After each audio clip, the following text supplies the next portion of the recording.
Japan's health ministry says radioactivity above the legal limit has been detected in fish caught off Fukushima prefecture and on 11 kinds of vegetables grown in the prefecture. The ministry says it found 12,500 becquerels per kilogram of radioactive cesium in small fish called sand lances caught off Iwaki City south of the prefecture, or rather south of the Fukushima Daiichi nuclear power plant on Wednesday. That's 25 times above the legal limit. The ministry also discovered 12,000 becquerels, or 6 times the limit, of radioactive iodine in the sample fish. Earlier in the month, sand lances caught off neighboring Ibaraki prefecture were also found to be irradiated. The government says the fish is not on the market as fishing cooperatives in the two prefectures are out of action. On Monday, radioactivity was also detected on 11 kinds of vegetables sampled in Fukushima, including Japanese parsley. Tokyo Electric Power Company says radiation levels in seawater near the disabled Fukushima Daiichi nuclear power plant are on the decline but remain high. TEPCO says it detected 100 becquerels of iodine-131 per cubic centimeter in samples collected near the water intake of the number 2 reactor on Tuesday afternoon. That represents 2,500 times the legal limit. The density was down from 7.5 million times the limit found in the same area on April 2nd. The decline in radioactivity levels comes after the firm stopped highly radioactive water from leaking through a pit outside the reactor on April 6th. The company released 1,320 tons of relatively low radioactive water into the ocean near the outlets of the number 5 and number 6 reactors for the 6 days through April 9th. The company discovered 1.7 becquerels of iodine-131 per cubic centimeter in seawater samples taken from a zone about 30 meters north of the outlets on Tuesday afternoon. That amounts to 43 times the legal limit. The firm also found 1.1 becquerels of the radioactive element in seawater samples collected near a beach 16 kilometers south of the plant on Tuesday morning. Japan's Science Ministry says radioactive substances discharged in the Pacific will continue spreading northeast and slowly dissipate. The ministry has predicted the progress of the discharge using a computer simulation. The simulation is based on a seawater survey as well as data on currents. The ministry's short-term prediction says the substances will spread from the coast to the northeast, maintaining their radioactivity levels for several days. In the long term, the substances will be carried south in lowered concentrations by a current 100 kilometers offshore. Later, they will move east with a rapidly moving current off Ibaraki prefecture.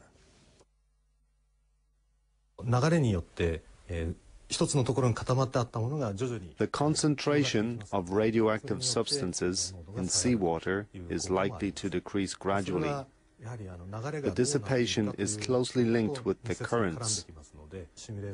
We need to constantly monitor how the contamination moves. The Tokyo Electric Power Company says it has detected higher than normal levels of radioactive substances in the water of the spent fuel storage pool at the number 4 reactor of the crippled Fukushima Daiichi nuclear power plant. TEPCO says the levels suggest that some of the spent fuel has been damaged, but most of it has not.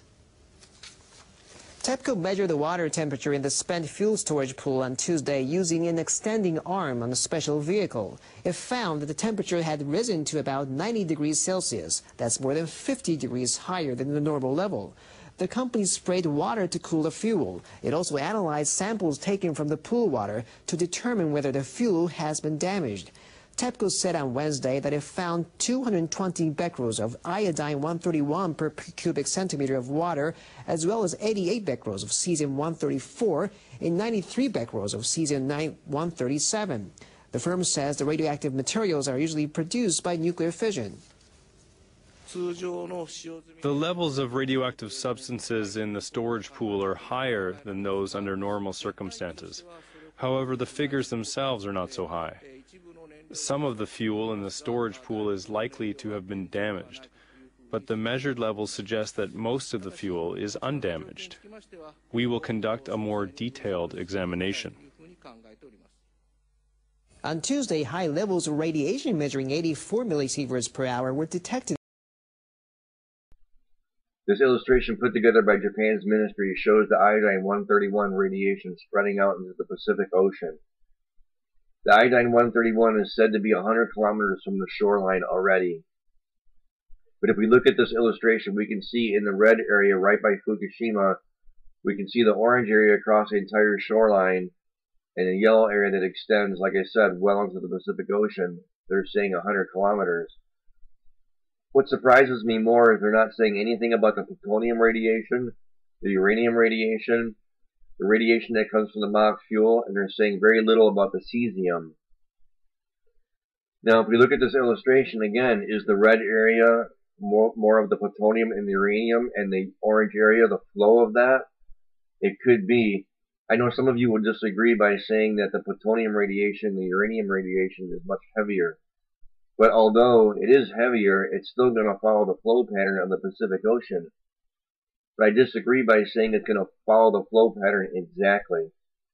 The radiation will find its way throughout the entire ocean, not just following the current itself. This is a critical thing because as the smaller fish swim through this radiation, they too will become radiated like they're finding a lot of the fish near Japan are now. This is why Japan has started regulations against fishing in the Pacific Ocean.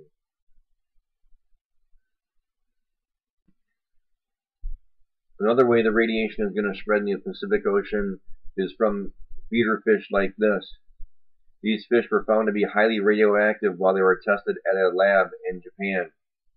It's these feeder fish that will be eaten by larger fish, and then those larger fish eaten by other things, including larger fish than themselves, is how the radiation is going to spread from one fish to the next. A lot of you may disagree by saying that this isn't true, but it is true and was actually proven in Chernobyl. Look how the cows ate the grass on the ground, and then the radiation was found to be in the cows, and then the cow milk and meat was passed to humans, and then the humans passed the radiation to their offspring by them drinking the mother's breast milk. So yes, it is possible that this could happen. Again, with these tiny feeder fish that are radiated, like I said, the larger fish are going to eat these, and then it's just going to be a food chain of events is how the radiation is going to spread throughout the entire Pacific Ocean. A lot of you say that this is just fear-mongering, but I totally disagree because there's truth in this pattern, and the truth comes from the events at Chernobyl. Granted, Chernobyl was on the ground, but look how far the radiation passed from one animal to one human to the next human. This is the same process that's going to happen in the Pacific Ocean, going from one fish to the next fish to the next fish to eventually our dinner table. Granted, there's no radiated fish being found in restaurants now, but let's see what happens in maybe 3 months or 6 months from now. And a good example of waiting to see what happens is the Gulf of Mexico. Look how bad the Gulf of Mexico is now with the fish that are dying. Yet our government said that everything was okay.